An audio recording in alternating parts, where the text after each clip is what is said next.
Titin Prialianti sebut Rudiana cair klaim asuransi 12,5 juta rupiah. Pernyataan Titin Prialianti mengenai Ibtu Rudiana pernah mengajukan klaim asuransi jasa raharja atas kecelakaan yang merenggut nyawa anaknya, Muhammad Rizky alias Eki diulangi di persidangan.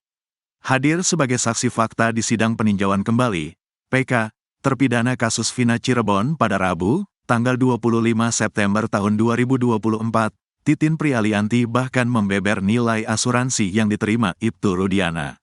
Dikatakna, klaim asuransi itu diajukan orang tua Eki, Ibtu Rudiana, pada tanggal 29 Agustus tahun 2016, atau 2 hari setelah Eki dan Vina tewas kecelakaan.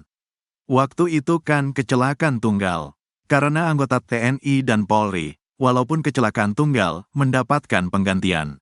Nilainya hanya separuh, katanya. Informasi yang diterima Titin, pengajuan asuransi jasa raharja itu telah disetujui alias diaj. Informasinya cair 12,5 juta rupiah, ungkapnya. Namun, karena pada tanggal 31 Agustus tahun 2016 dini hari ada informasi mengenai kesurupan yang mengatakan itu pembunuhan dan pemerkosaan, klaim asuransi itu dibatalkan. Berubahnya konstruksi kecelakaan itu setelah adanya rekaman kesurupan Linda. Tapi waktu itu tidak ebutkan namanya Linda. Hanya disebutkan temannya korban Vina. Orang tua Vina meyakini kesurupan, karena memberikan hasil rekaman itu ke anggota kepolisian, tegas Titin dalam sidang yang dipimpin Hakim Ari Ferdian. Sebelumnya, dalam video yang diunggah di channel YouTube-nya, Titin juga mengungkap mengenai asuransi jasa raharja yang diajukan Ibtu Rudiana. Titin menyebut asuransi jasa raharja itu dibatalkan setelah 1 bulan. Titin mengklaim pernyataannya ini benar dan sesuai fakta. Bisa konfirmasi ke Kapolri atau pihak kepolisian. Karena ketika mau mengajukan jasa raharja kan harus ada laporan polisi. Atau ke karyawan rasa raharjanya, masih aktif bisa dikonfirmasi, kata Titin. Titin berharap pihak kepolisian bisa membuka fakta ini. Kelihatannya sudah terkonfirmasi, gak mungkin informasi sebesar ini TDK terkonfirmasi, katanya. Intinya, kata Titin dari penelusuran ayah korban meyakini kecelakaan karena pernah mengurus pengajuan permohonan jasa raharja. Di kesempatan yang lain, Titin mengungkap fakta terbaru kasus Vina Cirebon. Dikatakan Titin, terpidana Sudirman sudah mengaku disuruh Ibtu Rudiana untuk menjaring Rivaldi alias Ucil dalam kasus Vina Cirebon.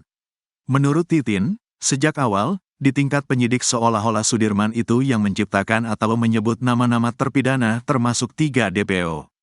Padahal, Sudirman ketika diajak komunikasi dengan baik, dengan bahasa tidak seperti orang dewasa, dia mengungkap hal yang sesungguhnya. Saya tanya, kalau DPO dia tahu dari mana? Katanya, saya kan cuma disuruh polisi buk, ungkap Titin dikutip dari tayangan Nusantara TV pada Rabu, tanggal 25 September tahun 2024. Sudirman mengaku disuruh Vi ngomong kenal dengan Pegi, Andika dan Dani. Namun, saat ditanya apakah dia mengenal orang-orang itu, Sudirman mengelaknya. Kalau bicara 3 DPO, dia juga bingung karena dia tidak paham bahasa itu. Dia dimanfaatkan betul, karena dia paling nurut, katanya. Apalagi, hal itu dilakukan dalam kondisi dia diintimidasi sehingga membuatnya akan melakukan apapun.